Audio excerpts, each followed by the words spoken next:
for civilization, which, as I say, if you're really foolish, there's a copy outside your eye. And this is the date is September 16, 2005. That was just after the publication in New York. Anyway, I was in LA and I opened my LA Times. And since I don't use the internet, you see it's the real thing photocopied by me. Headline, in a battle of wits, Iraq's insurgency mastermind. We journalists love masterminds, like we like porous bullets and tanks that always seem to roll overboard. I've never seen a tank roll in my life, but anyway, here we go. In a battle of wits, Iraq's insurgency mastermind stays a step ahead of the United States. The story is written by Josh Meyer and Mark Mazzetti in Washington, which is a very good place to cover Iraq from, as you can imagine. It begins, despite the recent arrest of one of his would-be suicide bombers in Jordan and some top aides in Iraq, insurgency mastermind, Abu Musab Zarqawi, of course was later killed by the Americans, has eluded capture, US authorities say, because his network is much better intelligence gathering than the Americans are. But it's the sourcing that gets me. These guys think they've got an exclusive, right? Here are the sources. US authorities say, US officials said. Said one US Justice Department counterterrorism official. Officials said, US authorities said, US officials said. We're going to page A10 now. We haven't even got there yet. Listen. Here we go. Several US officials said, those officials said, the US officials confirmed, American officials complained, US officials stressed, US authorities believe, said one senior US intelligence official, US officials said, Jordanian officials said. Looks like changing colour there. Here we go. Several US officials said, US officials said, column from the end, here we go, we're still going strong. American officials said, officials say US officials said, one US counterterrorism official said. If this is journalism, ladies and gentlemen, I'm not a journalist anymore. I don't know why you just don't call the New York Times or the LA Times officials said. You got it, that's it. And what gets me is not just that this material which comes out of the rear end of a bull, I'm very careful with the language I use in America, but this garbage gets printed on the page one. It's that any piece of propaganda now can just drip its way, if it's about the Middle East, into the paper. I have a very strict rule that I will never cover wars I can't be in. If I can't be under shell fire and going into hospitals for wounded people, I will not cover the story.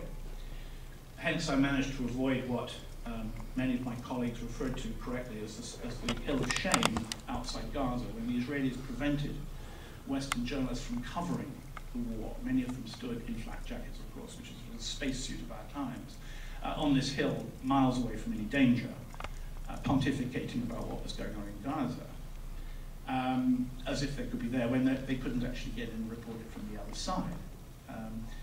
What was very interesting was that I continued with a holiday of mine at this period because I couldn't go to the war. And I was in Canada, but what I noticed as I traveled around was the intriguing way in which editors permitted the same precise argument right across continents on behalf of the Israelis. Let me give you an example of this. Here is Lorne Gunter in the Canadian National Post. National Post, of course, founded by Comrade Black, who's currently in the US penitentiary, I'm pleased to say.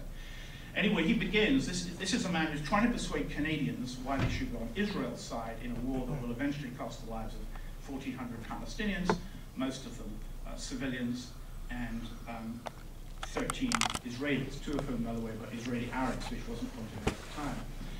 So here's Mr. Gunter. Suppose you lived in the Toronto suburb of Don Mills, and people from the suburb of Scarborough, by the way, there's a lot of Canadian Muslims living in Scarborough, so we get the point, 10 kilometers away, were firing as many as 100 rockets a day into your yard, your kid's school, the strip mall down the street, and your dentist's office.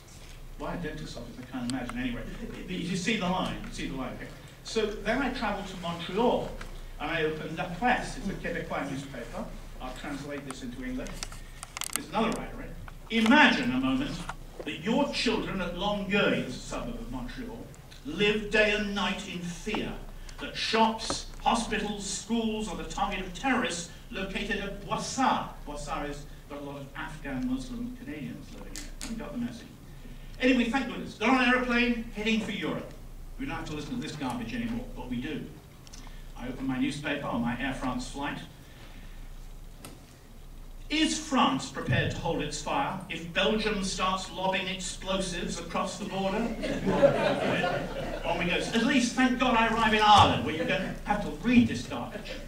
But do you? I open my morning Irish Times. It's now the 6th of January. It's still early on in the war, right? And the Israelis are going to win, of course. So I find a letter from Zion Evroni, ambassador of Israel in Dublin. He had to go and explain the passport problem the other day. He didn't manage to, of course. Anyway, Mr. Evroni says, the questions I have been asking the Irish people are fundamental to any discussion of Israel's action. What would you do if Dublin was subjected to a bombardment of 8,000, it was 100 just now when I was in Toronto, 8,000 rockets and mortars similar to that enjoyed by Israeli towns and cities for 8 years? Now, Israel has every right to propagandize. In Hebrew it's called hasbara, which means successful information. We call it propaganda. But how does this garbage get printed? Doesn't somebody realize that there's a guy out there, presumably with a laptop, and perhaps the internet, which I don't use, pressing a button and sending this stuff around the world? I discovered in Kuala Lumpur, when I was talking along the same subject last week in Malaysia, that had appeared in Malaysian English, and it was in the Straits Times, the same stuff. And nobody to counteract it, no editor to say, hang on a second, haven't I read this before? In other words, there's a lot of editorial control when it comes to worrying about words like the wall or occupied territories. But this sort of stuff just gets free rein. I mean, look, here's a letter from the National Post. This is the 29th of December. The bleating and crying from Gaza reminds one of petulant children who, after repeatedly poking a large dog with a stick, are upset to learn that it bites. 1,400 dead, that's quite a bite, isn't it? Here we have, again, look, another Canadian newspaper. This is an editorial now. Israel's opponents have mastered such techniques as digging up graves and stealing bodies from mortuaries to reflate the carnage on the ground. There has never, ever been, in the 34 years I've been in the Middle East, ever been a case of cemeteries or mortuaries being opened up and bodies being put at scenes of bombings to inflate the numbers of dead. It's preposterous. It's a total lie. And of course it turns the Palestinians into animals. Not only are they generically violent for wanting to throw stones over a dispute or a fence, now they're so evil and animal-like, they're digging up corpses. And so it goes on and on and on. I mean, here's a letter. This is going to the National Post now. We're now on the 30th of December. Israel and the rest of the world have the right and the obligation to obliterate every single terrorist in the world. In Gaza, Lebanon, Iraq, Afghanistan, every country. I mean, is there not a flood barrier you can put up against this? The story, of course, is that innocent people are being blown to pieces in Gaza. When you had the whole Goldstone report came out, it was a friend of Israel, Jewish guy. I met him in Yugoslavia, in The Hague, when he was running the tribunal for ex-Yugoslavia, where, by the way, the Israelis were boasting that this wonderful judge was deciding judgment on the evil men who were murdering and massacring people in ex-Yugoslavia. What happened? Dershowitz called him an evil man because he produced a report saying that human rights abuses have been, and not just that, but war crimes have been committed by the Israelis and by Hamas too, although the emphasis was on Israel.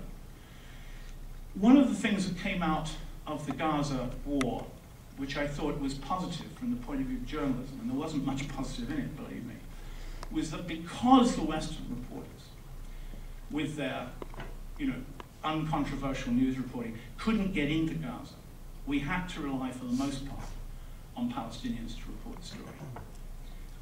We have a phrase in English, I don't think you use it so much here, which is a stringer. It means a freelance who works for your paper, and he's paid on the basis of what he sends to what reports he sends, not on the basis of salary, like lucky guys like me get and Simon. And we turned to our stringer. And what was very moving and terrifying and terrible was that in the very first day of the bombardment, our correspondent's father was killed in an Israeli airstrike. We, in fact, decided to run his story, it's not a very good copy, on the front page of The Independent, The Death and Life of My Father. So we asked Faraz Akram is his name, if he'd write. He was pretty upset.